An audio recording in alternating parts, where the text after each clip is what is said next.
Okay.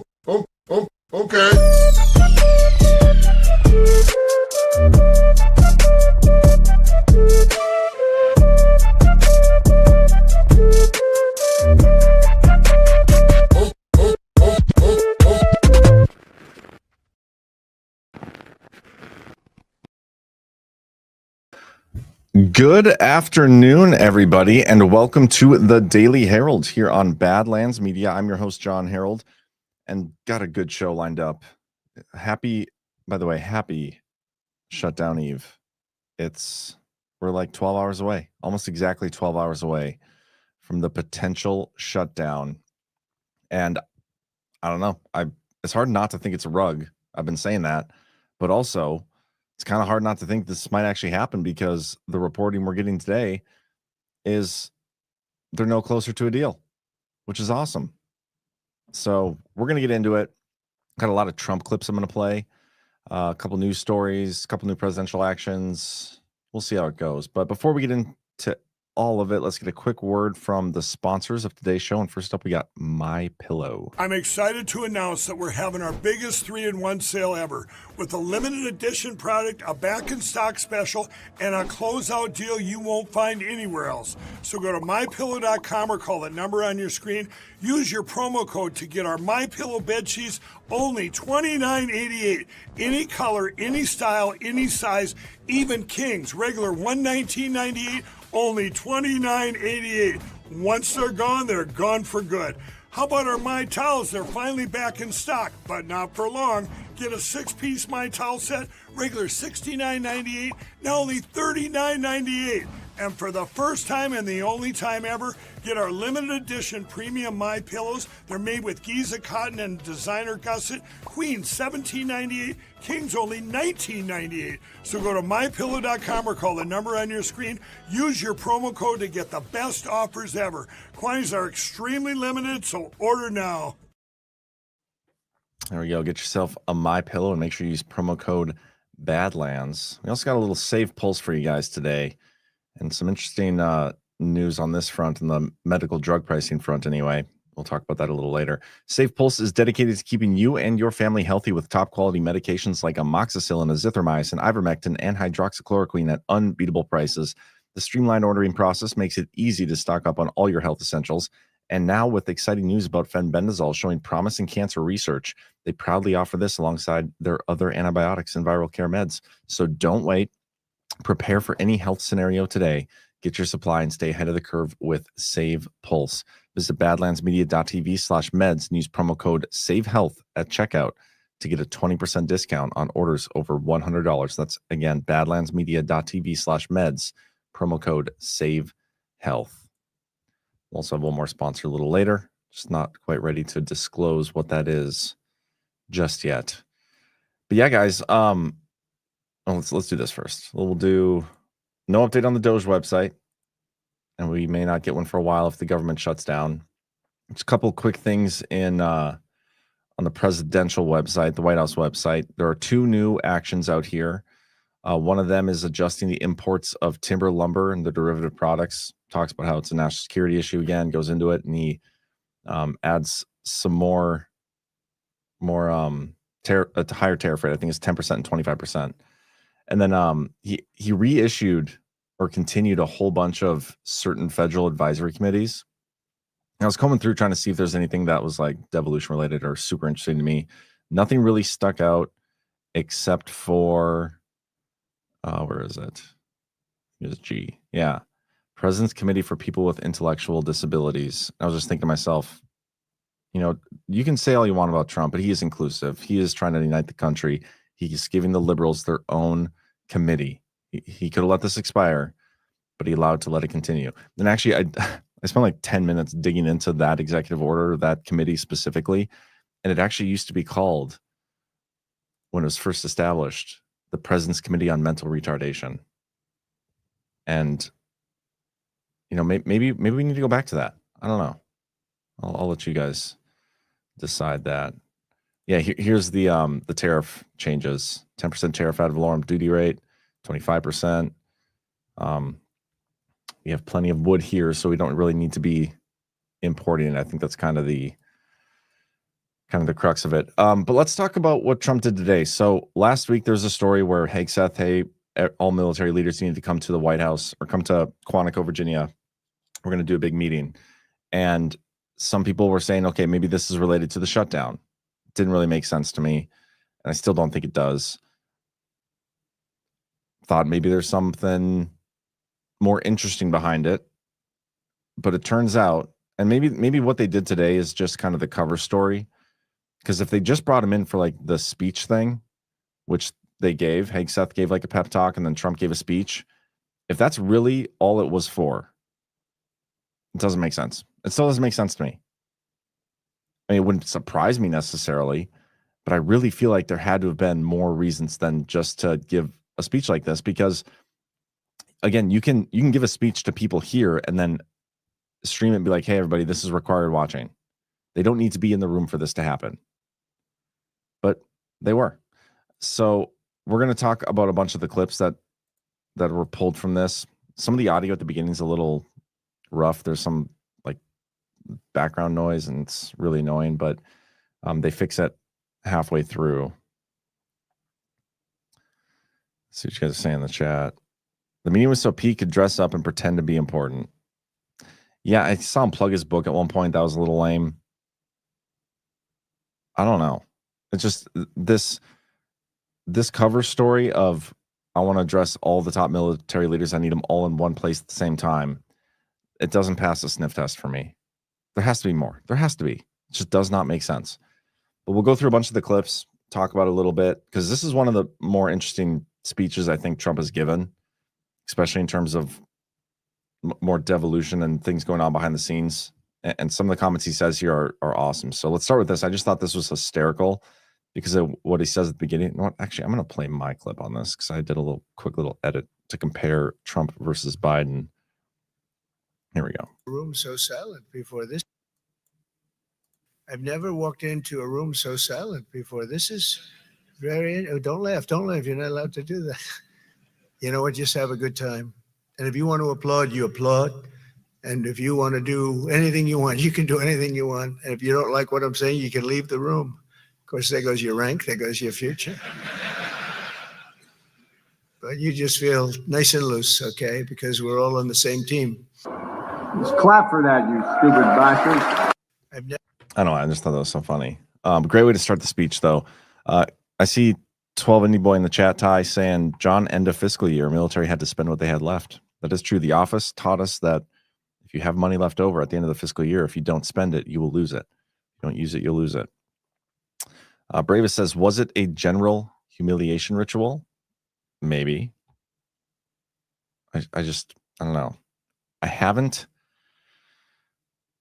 seen a story yet that makes sense. And if it just is to give this speech, that kind of makes sense, I guess.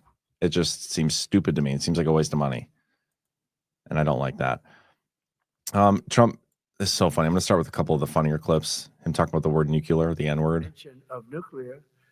And it was really a stupid person that works for him mentioned the word nuclear. I moved a submarine or two, I won't say about the two, over to the coast of Russia, just to be careful, because we can't let people throw around that word.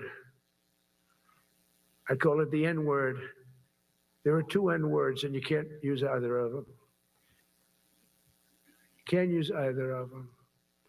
And frankly, if it does get to use, we have more than anybody else. We have better, we have newer, but it's something we don't ever want to even have to think about. But when somebody... Anyway, he talks about the N-word. He talks about moving those ships over closer to Russia, which that was its own interesting little saga when I think it was Medvedev.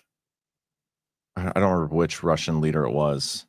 Burning Bright would know, but they were kind of going back and forth in this verbal little, spat. And it wasn't even Trump and Putin. It was Trump and one of his generals, a hardliner. And Trump ended up moving the ships closer to Russia or whatever. It was ridiculous. Nothing's come of it. Trump said this, joking about Canada, which I think is funny. And then we'll get into the more serious stuff. We help other countries with it. We don't have it ourselves. And Canada called me a couple of weeks ago. They want to be part of it. To which I said, well, why don't you just join our country? You become 51, become the 51st state, and you get it for free. So I don't know if that made a big impact, but it does make a lot of sense. It actually makes, because they're having a hard time up there in Canada now, because as you know, with tariffs, everyone's coming into our country. We have more investment than we've ever had before, $17 trillion coming in. As an example, in 4 years, Biden didn't have $1 trillion. We have 17 trillion more than that in 8 months coming in. And they're coming in from Canada, Mexico, from Europe, from all over. Somebody in the chat says, PXO, John, how about when he started mentioning his central casting? I did see that too. That was pretty great. Trump, right away at the beginning of his term, was joking about Canada becoming the 51st state many times. And I think we're going to take over Greenland. We're going to take over all these other places. He was like talking about expansion of the United States, which was funny. I didn't think anything would come of it. He's really dropped off with those comments after the first couple months. This might be the first mention. I'm pretty sure this is the first time I've heard him mentioning the Canada becoming the 51st state thing in a while. Not that it matters. I'm just saying it's kind of it's interesting. He was very focused on pushing that rhetoric at the beginning, and he's not so focused on it anymore. And typically when that happens, I think Trump is a reason he pushes the rhetoric. It's some sort of psyop, and there's it's part of the info war, right? Like you're doing it to accomplish a goal. Once the goal is accomplished, you don't focus on saying it every time you're at a podium. And that's what we've witnessed. So that's interesting. But his rhetoric really, especially in light of what has happened over the last couple of weeks, with the Charlie Kirk situation, and then you get Trump and the domestic terrorism executive order, and then you have the NSPM that further clarified what it was, and then you have the DOJ digging into Soros. There's a couple mentions of Soros in this as well. Trump has really positioned the Antifa and the far leftists and the people like the deep state. He's fully positioned them as the enemies of the country, the enemies from within. And a lot of the comments from this speech highlight that, and I think that's really important. Talking about the inner cities, because that's where the hubs of it is. Like it's not just the hubs of election fraud, but that's where they pull off a lot of these color revolution-esque type, protests and whatever. And he's pointing that out. And we had the lawsuit. He sends the military into, or the National Guard into Portland, and he gets a lawsuit almost the next day. I think it was Saturday and then Sunday. So his rhetoric here is important with that context, and we'll listen to a few clips on that specifically here. Fire department. I always put the fire department in because they're great. They're great. And I got 95% of their vote too. That helps. When you get 95% of their vote, you always have to mention them. But they're great. And they're brave in our inner cities, which we're going to be talking about, because it's a big part of war now. It's a big part of war. But the firemen go up on ladders. Inner cities is a big part of war now. Our inner cities are a big part of war. That is not a small thing for a president to say. And you have people shooting at them while they're up in ladders. I don't even know if anybody heard that, and I said, don't talk about it much, but I think you have to. Our firemen are incredible. They're up in one of these ladders that goes way up to the sky, rescuing people, and you have animals shooting at them, shooting bullets at firemen that are way up in death territory. You fall off that ladder, it's over. Fire department. I always put. So he's talking about that shooting that took place where the guy started a fire, and then when the first people responded to put out the fire, they shot at him. But again, the big quote there was, inner cities are a big part of war now. Our inner cities. Then we have this, we're under invasion from within. Priority, that's what it is. Only in recent decades did politicians somehow come to believe that our job is to police the far reaches of Kenya and Somalia, while America is under invasion from within. We're under invasion from within. No different than a foreign enemy, but more difficult in many ways because they don't wear uniforms. At least when they're wearing a uniform, you can take them out. These people don't have uniforms. But we are under invasion from within. We're stopping it very quickly. So this clip is so good. And we're going to talk about this during the Power Hour tomorrow. But I'm going to give you guys a little preview because you're watching my show. This clip reminds me of the Cyborg clip where he talks about And if you watch the Power Hours, I play this thing almost weekly. It's the same, these weaponized agencies for the past 7 years have been conducting illegal psychological warfare campaigns against the American people. And then I think he even goes on to say, much like, you know what, I have the clip here. Let me just play it. Don't forget this persecution is being done by the same weaponized agencies that for 7 years have been running illegal psychological warfare campaigns against the American people, much as if they were trying to destabilize a foreign country. From the Russia. Much like they're trying to destabilize a foreign country. So he's talking about the intelligence community and their illegal psychological warfare campaigns against the American people. And then he goes on to talk about the ground troops working to destabilize a foreign country. Here, take a listen again to this part. Is under invasion from within. We're under invasion from within. No different than a foreign enemy, but more difficult in many ways because they don't wear uniforms. I mean, those two clips combined, that's so solid. And especially what I think they're doing here with the domestic terrorism NSPM and the Grand RICO case is they're going to connect the two. Because remember, the Grand RICO case, like we want to see so many politicians and everything get brought down with that. And there will be some that get roped in for sure. But the focus of it is the intelligence community, the weaponized intelligence community, who for the past 7 years have been conducting illegal psychological warfare campaigns against the American people. The militant arm of that here domestically has been Antifa and what we're seeing on the streets. Trump is going to war against them. It's a counter color revolution op that Trump is running right now. Because what they've done is a color revolution to destabilize and delegitimize and overthrow a duly elected president. And that's what Trump is up against. And he's giving us these breadcrumbs. He's pretty much telling you exactly what he's doing. And if you have been paying attention and you follow the right people and it's not, I'm not just saying just Badlands talks about this. There's other great content creators out there. There is an opportunity to be aware of what is actually happening here. And it just makes it so much more interesting when you actually get the breadcrumbs. Drifter's Life. You going to do live shutdown coverage tonight, John? I don't know. I might just hop on. I haven't told him yet. I haven't even talked to him yet, but maybe I'll hop on with Alpha and Josh for their show because they're going to be live tonight. I don't have my kids, so maybe we'll see. I don't know what I'm going to do. But let's keep going here. If I do go live tonight, I'll let you guys know. I'm talking about the blue cities, straightening them out.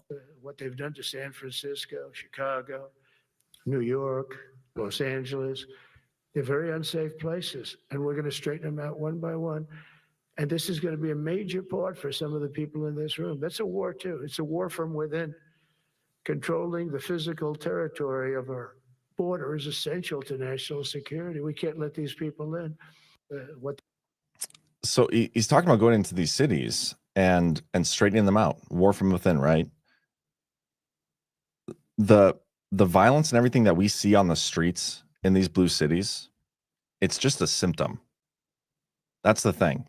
If you're actually going to straighten them out and fix the problem in these cities, you have to fix the elections. If you go in and just, clean up all the bad guys right now and then don't fix our elections, and then next time we get a uniparty candidate in there, they're just going to go right back to how it was before. All of the color revolution and the violence and everything that you see is a symptom of the Democratic leadership. It's intentional. And the only way to actually fix the problem, you can't just you treat the symptom. You have to treat the underlying cause, which is the election system. And you can go even further. I mean, we could talk about financial system, all that stuff too. But just surface level understanding of what needs to be done here. The biggest problem in our country still is, in my opinion, the election system. And so I think he's got to do that too. And I think I'm hoping he understands that. Let's talk about this. Venezuela, it's just like Venezuela and the boats coming in, the drugs. It's very interesting. It's amazing. It's just like in Venezuela. You've seen the boats going. We can't find any more boats. They're carrying drugs, massive. Every boat kills about 25,000 people. That's what they have. They had fentanyl mostly and a lot of other drugs. And we take them out, and we've taken out 4. So, and it's on air. Everybody gets to see it. Not that we like to do that, but every boat kills 25,000 on average, 20. Some people say more. You know, you see these boats just stacked up with bags of white powder. That's mostly fentanyl and other drugs too. And now we have a problem. General Kane says, sir, there are no boats out there. Not even fishing boats. They don't want to go fishing. I don't blame them. There'll be no fishing today, you know. But it's amazing what strength will do, because what we want to do is stop drugs from flowing into our country. It's destroying. Talking about the drugs. Was it yesterday on this show that we talked about the left-wing media, Reuters? I never know how to say it.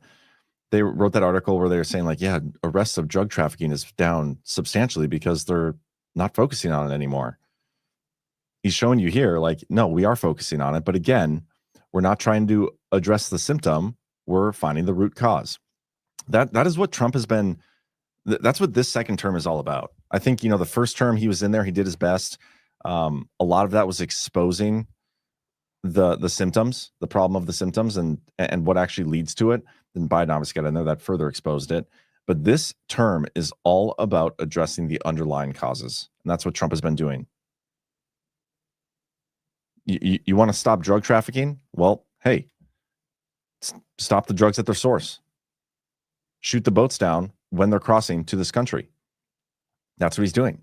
So yeah, obviously, drug trafficking arrests are going to go down when that happens. We're going to see all sorts of these arrests going down. It's not because the problem still exists and the symptoms not being addressed here anymore. It's because the symptoms don't exist, because the underlying cause is being addressed finally. And it's such a good template for future for us. I mean, I complain a lot about the pace that we're seeing with a lot of the things in this country and some of the problems that we still have. And I think there's a lot of valid criticisms that can be levied against this administration, not Trump necessarily himself, but the administration, because of problems that aren't being fixed. Like free speech is one of the ones I always go to, but there's so many different ones. But on a whole, like this is, it's still such a better situation than we've arguably ever had.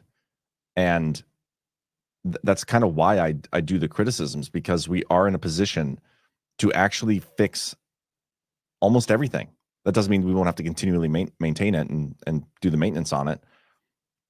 But we have the opportunity right now.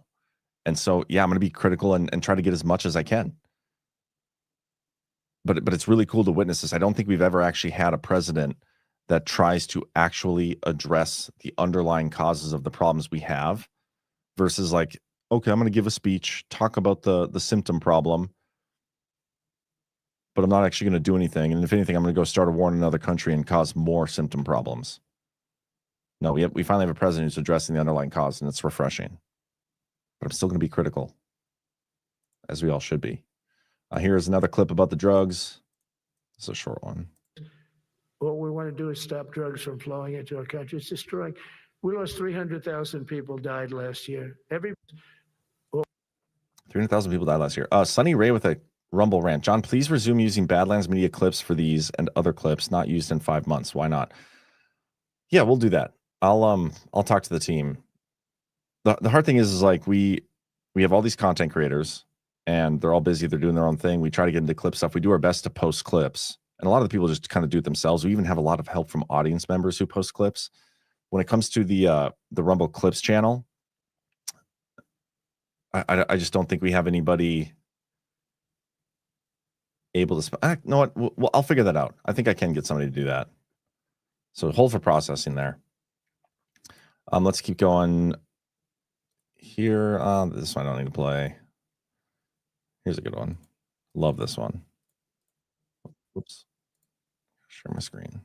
Communities to chasing outlaws and bandits in the Wild West, and our history is filled with military heroes who took on all enemies, foreign and domestic. You know that phrase very well. That's what the oath says, foreign and domestic. Well, we also have domestic.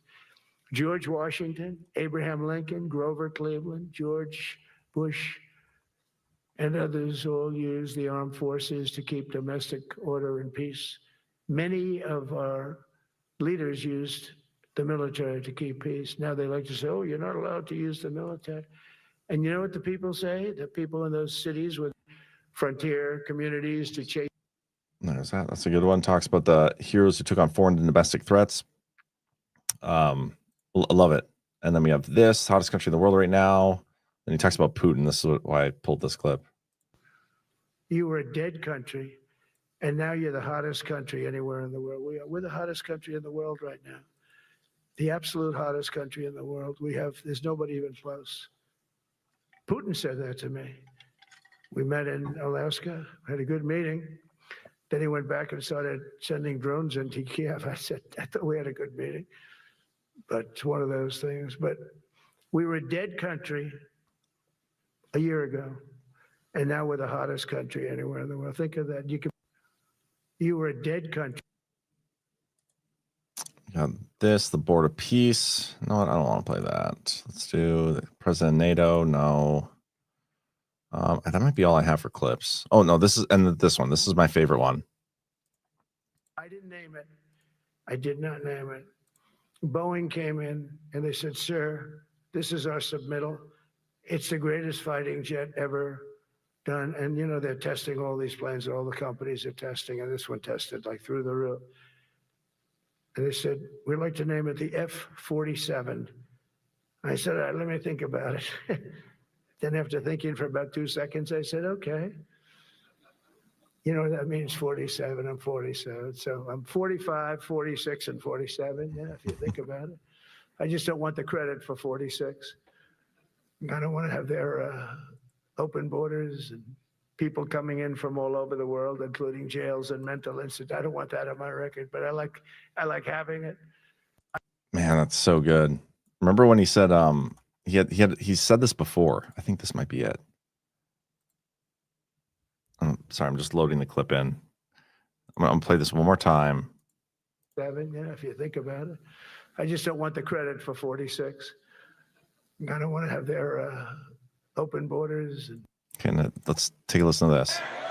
And in my second term, which we're sort of having now, but I don't want the results, right? I don't want the results of this second term. This second term is a disaster for this country. Same vibe. It's very interesting. Again, we'll talk about that and more of the devolution stuff and what he's saying on tomorrow's Power Hour. But yeah, that's a majority of the clips that I wanted to play. Q Swords had a pretty good Rumble rant here, and I want to address it real quick before we get on to some of the other stories and the headlines. He says, John, how do you feel for $20? How do you feel about the particulars of NSPM 7 looking like the Patriot Act? And it's a really good point, and I haven't thought about that. And I haven't read the Patriot Act in a while. I did just read NSPM 7. I've only read it twice.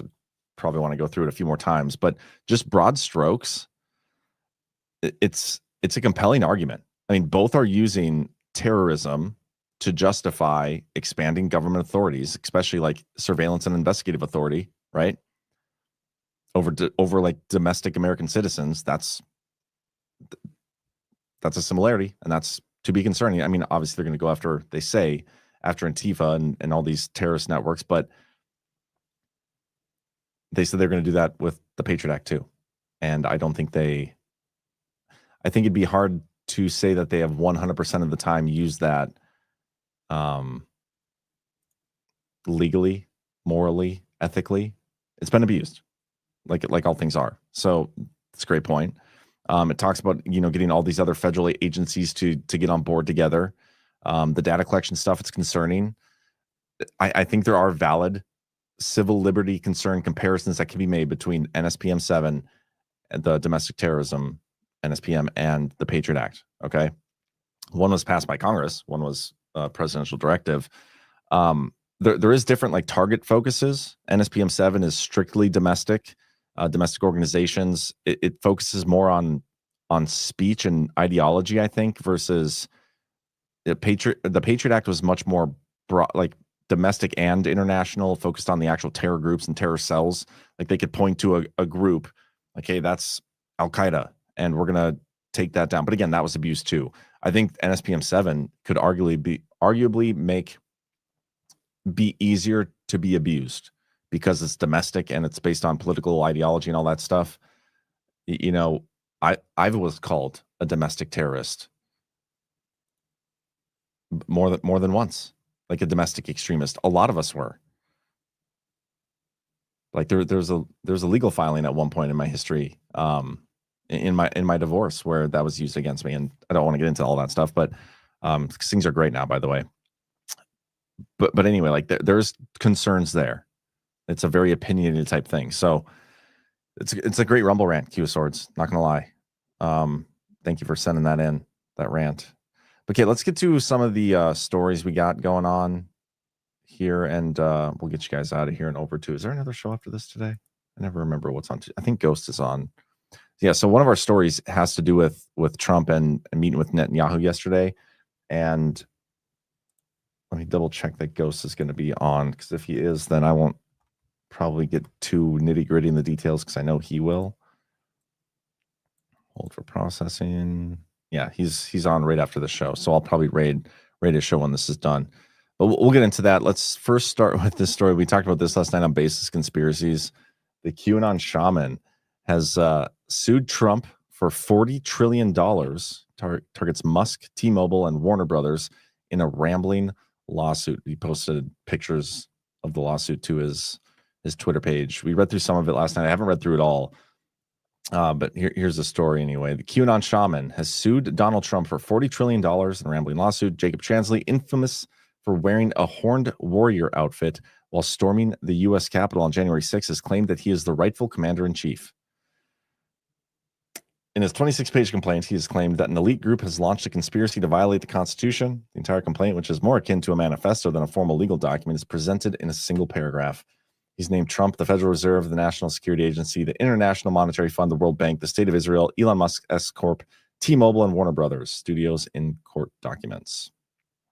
He states that he's the true American president and that America should only have two laws, the Bill of Rights and the original Constitution. He also would print a 1-ounce gold coin valued at $40 trillion to pay off the country's debts. I mean, I know this guy was kind of made the face of QAnon back during the J6 stuff, and I wasn't even like really paying attention, but I remember there being stories about this guy. I was paying attention, but I wasn't like actively involved in stuff, and I wasn't wasn't associated with or interacting with any of the Q people. But I remember how they like framed him. And then once he got out of jail? Was he in jail? I don't remember. But I remember there's a point a year or two ago where he all of a sudden became like this prominent figure in the Trump movement again, the MAGA movement, kind of our little corner of that movement. And I don't know. I just have questions on whether this guy is potentially a Fed. I have no idea. But it is interesting now that with this lawsuit, this will be used to demonize and vilify the Q community. Like they call the guy QAnon Shaman, and he writes this crazy, super long lawsuit. And some of it in there is like legit stuff that's based and things that we think may be happening or should happen. Some of it's completely out there. But that's how they do it. And I don't know. I just think this is it's comedy, and I'm not going to be like, oh yeah, look at this awesome lawsuit, because I don't think it's gonna make us folk look well, if you know what I mean. Anyway, but it's on the Twitter page if you guys want to go read the whole thing. I'll probably do that at some point too. This article came out. We're going to talk about this on the Power Hour tomorrow, so I'm not going to spend much time on it either. But if you've been following Badlands for a while and watching, some of the Power Hours and stuff, we've talked about the switch theory, how there's a lot of things that Trump implemented in his first term that were carried out under the Biden administration, and then only to like when Trump gets back in, it's almost like he can flip a switch and get some of this stuff up and moving. Now there's been quite a few delays on some of the stuff, especially with the peacemaking and some of the economic stuff. I think that's because of the tariffs, but the semiconductor industry and the chips initiative is one that we've pointed to many times. Trump is the one who had an executive order. I think it was in 2020 sometime, where he first laid out like how important chips are and whatnot. And then when Biden was in office, he had his, the CHIPS Act got passed by Congress and all these things. And then Biden was in control of the president, whatever that even means, of the presidency. And his administration was outlining how they were going to take advantage of the CHIPS Act and the money that was available there. And they set up this like nonprofit slush fund company, and they sent a bunch of money there. Well, now his semiconductor slush fund has been seized. That's how they're framing it. How the Trump admin seized control of Biden's $7.4 billion CHIPS initiative. And I think this is just a great example of the switch theory kind of coming to life, because again, it was Trump era carried out by Biden, and now the Trump administration is just stepping right in, taking it over and doing it in their own way, their own vision. And it's almost like the Biden administration's version for it or vision for it didn't even exist in the first place. I think that's great. Oh, dang it. I was going to talk about this first, right after all the Trump clips. The government is on track, guys, for a shutdown after midnight with no funding in sight. This is as of 2 hours ago. There was a meeting yesterday.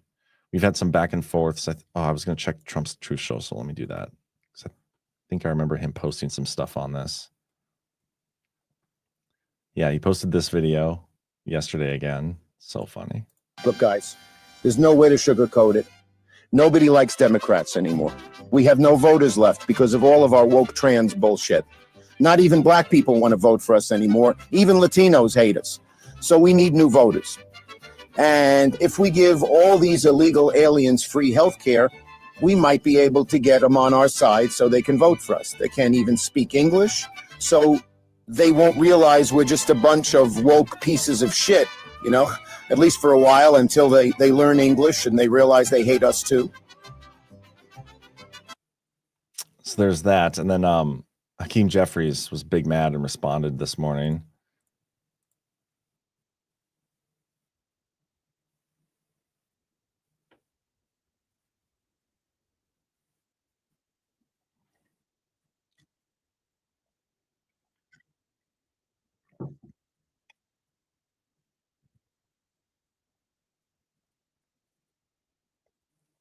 So funny.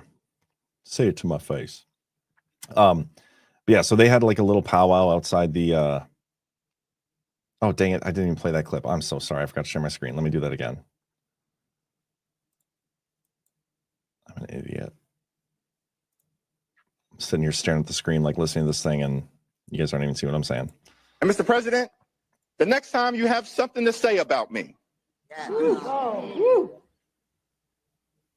don't cop out through a racist and fake AI video. When I'm back in the Oval Office, say it to my face. Say it to my face.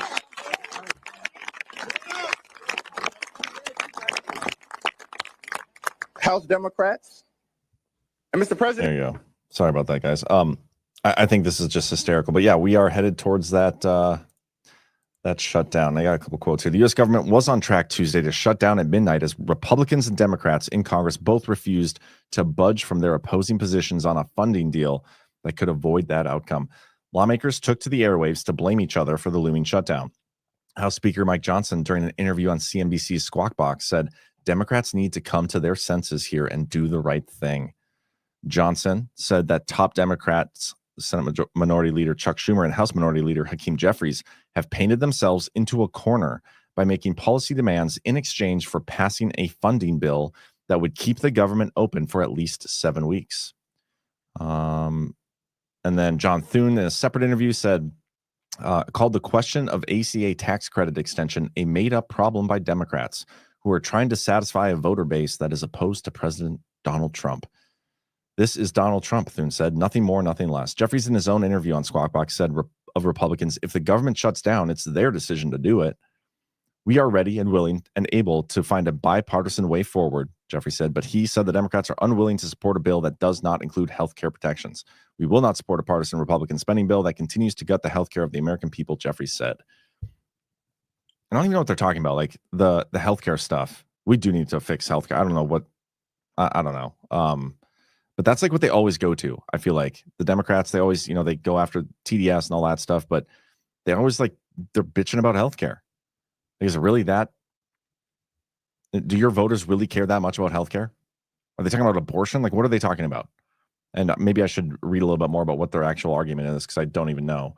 But anyway, let's keep going here. We've got a couple stories on the Badlands Media website we'll go through. We will keep tabs on the shutdown. If it does look like it's going to actually happen, I will try to go on with Alpha and Josh tonight at around, what time would it be? It's going to shut down at 12:01 Eastern, so that'll be 11 o'clock my time.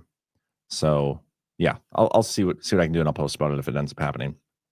Trump administration cuts funding for federal watchdog oversight group. The Trump administration is moving to halt the funding for the Council of the Inspectors General on Integrity and Efficiency beginning Wednesday, a move that will suspend the umbrella group's oversight and training activities for 72 inspectors general across the federal government. This is interesting. We've talked about this group before.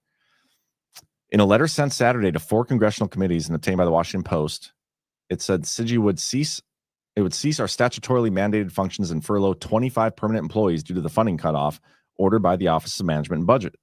CIGI has served as the watchdog of watchdogs, coordinating cross-agency oversight, conducting peer reviews and training, and running oversight.gov, a platform that allows whistleblowers to report misconduct. The decision follows the Trump administration's removal of inspectors general at 19 agencies and the appointment of political allies to posts traditionally held by nonpartisan officials.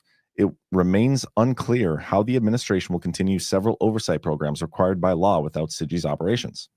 John Vecchione, an attorney with the New Civil Liberties Alliance who represented Kufari, argued that CIGI lacks a clear chain of command to the president and said OMB has the legal authority to halt its funding because of part of its budget comes from interagency transfers overseen by OMB's Deputy Director for Management.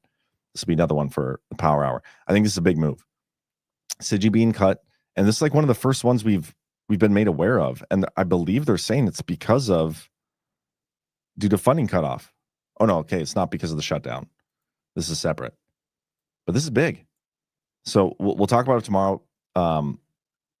There was a time where I actually thought this group might be overseeing the overarching thing, and I still think there's some inspector generals that are, I don't know, we haven't had a resolution to some of the narrative arcs of some of these, the story arcs of some of these inspector generals, like Horowitz still being in there, and now he's at the Fed or whatever. Super interesting. There are questions to be asked and stories that need answering, questions that need answering. And some of it revolves around CIGI. But if we don't talk about it Wednesday, we'll talk about it Saturday for sure, because me and Chris talked about this on a Power Hour a long time ago. Maybe I'll just have Chris join us for a segment on Wednesday to discuss this. We'll see. But it's very interesting. Justice Department has sued Minnesota, Minneapolis, St. Paul, and Hennepin County over sanctuary policies. I think they need to sue every city everywhere that does this. I used to love Minneapolis. I used to love going there. It's just a shithole now. YouTube has settled its lawsuit with Trump over 2021 platform ban for $24.5 million. YouTube has agreed to pay $24.5 million to settle a lawsuit brought by President Trump over his suspension following the January 6, 2021 events at the Capitol. The deal makes the Alphabet-owned video platform the last of the 3 major social media companies sued by Trump, alongside Meta and X, to resolve the litigation over his removal. Didn't he sue them? Wasn't that a class action? Trump lawsuit. Was it Twitter that was class action? Was this the lawsuit that was class action?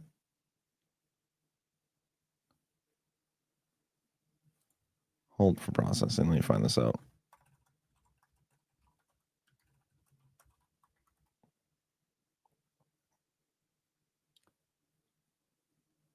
Yeah, this was the class action. The lawsuit against YouTube was effectively a class action involving President Trump as the lead plaintiff, along with several other individuals and organizations such as the American Conservative Union, author Naomi Wolf, and others. While some reports describe it as a civil lawsuit, the court filings and settlements specify that the $2.5 million portion of the settlement will be distributed among these additional plaintiffs, indicating a group action rather than a suit brought solely by Trump. But is this going to get them to change their behaviors? Are they going to be uncensored now? No. Was that part of the plea agreement? Probably not. Or the settlement agreement? I don't know. Good for Trump, though. Historic federal workforce exit as Trump administration deferred resignation program peaks. More than 100,000 federal employees will officially resign on Tuesday under the Trump administration's deferred resignation program, marking the largest single-year drop in the civilian federal workforce since World War II. So I think that's great. More government employees leaving.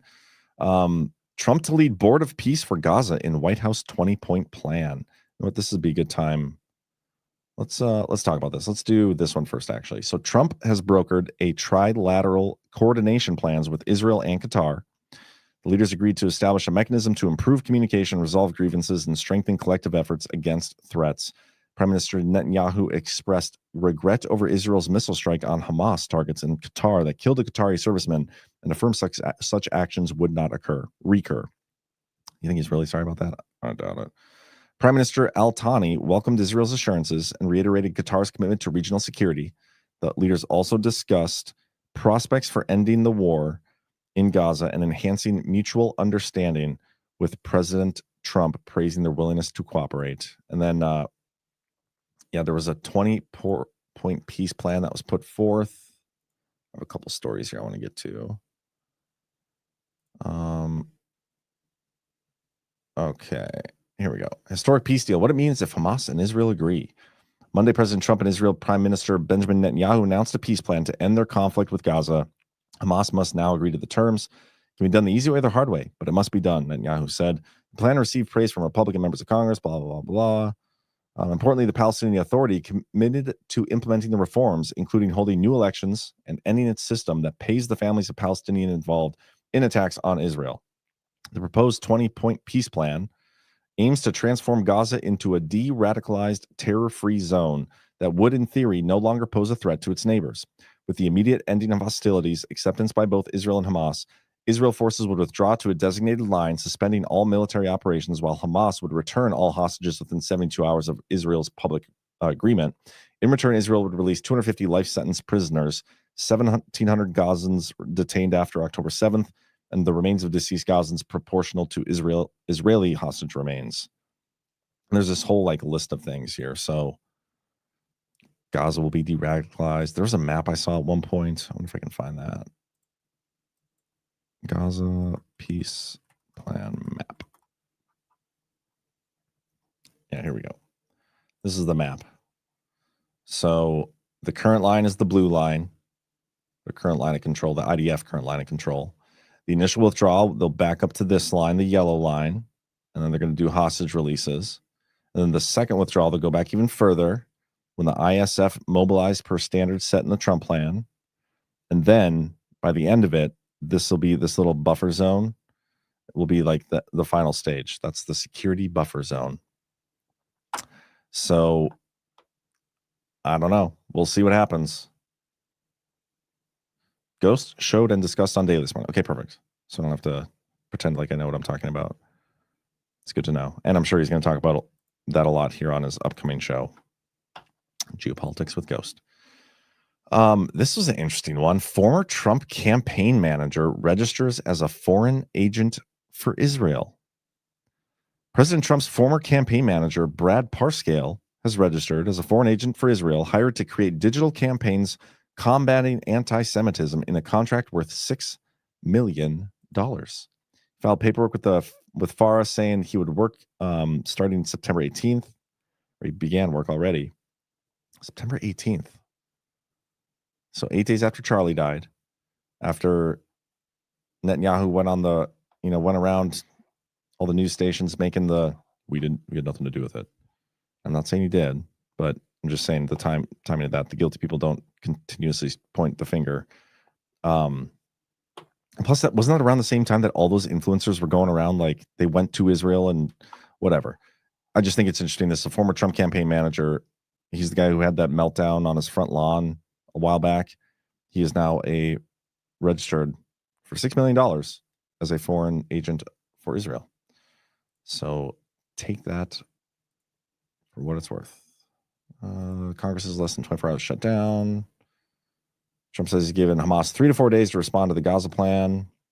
Oh, this one you guys probably don't care about, but Minnesota Wild have signed a Russian, Kirill Kaprizov, to the richest deal in NHL history. And I honestly don't know how I feel about this because we signed these huge deals for two big players like back in the day, and those contracts haunted us for like a decade. They're like 10-year contracts, and they like quit and went to other teams, and we were still freaking paying those people. Haunted us.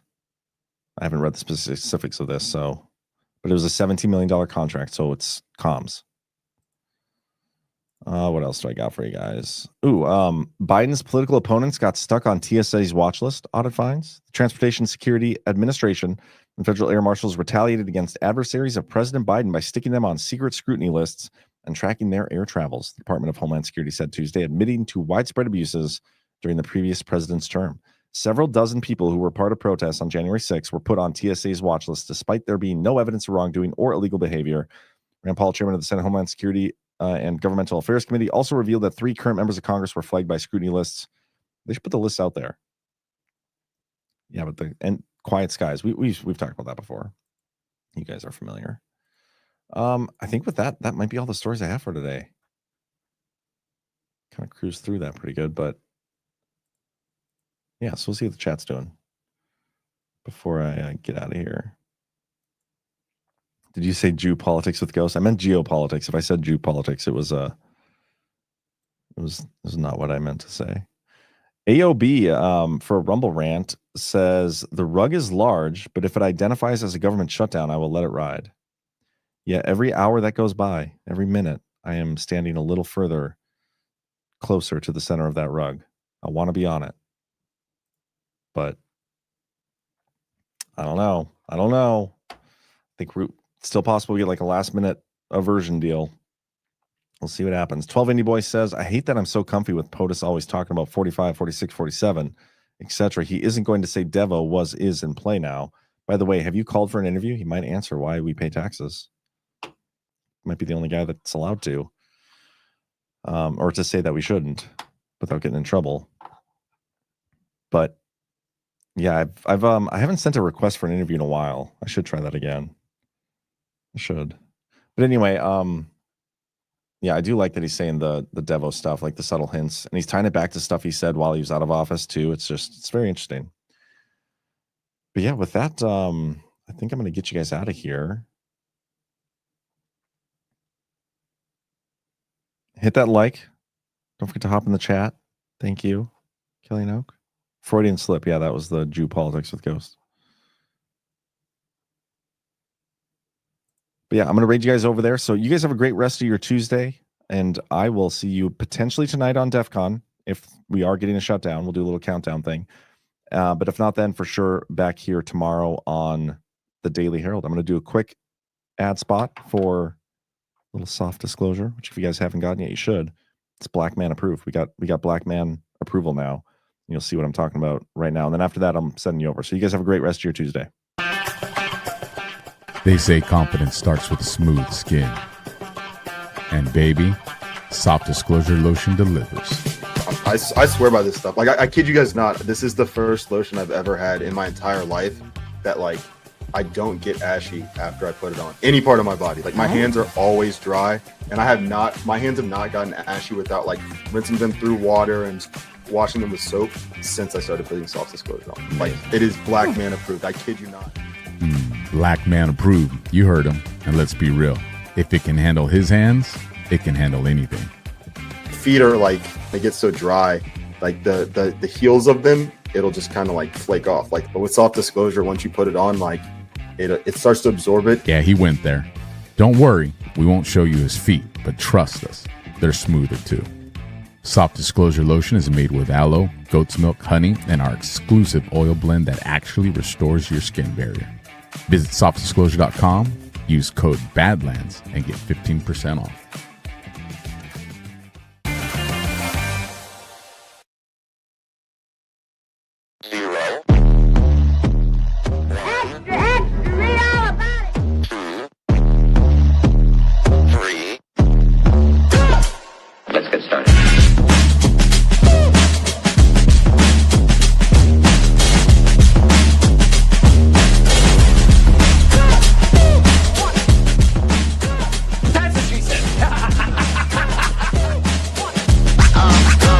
Real good.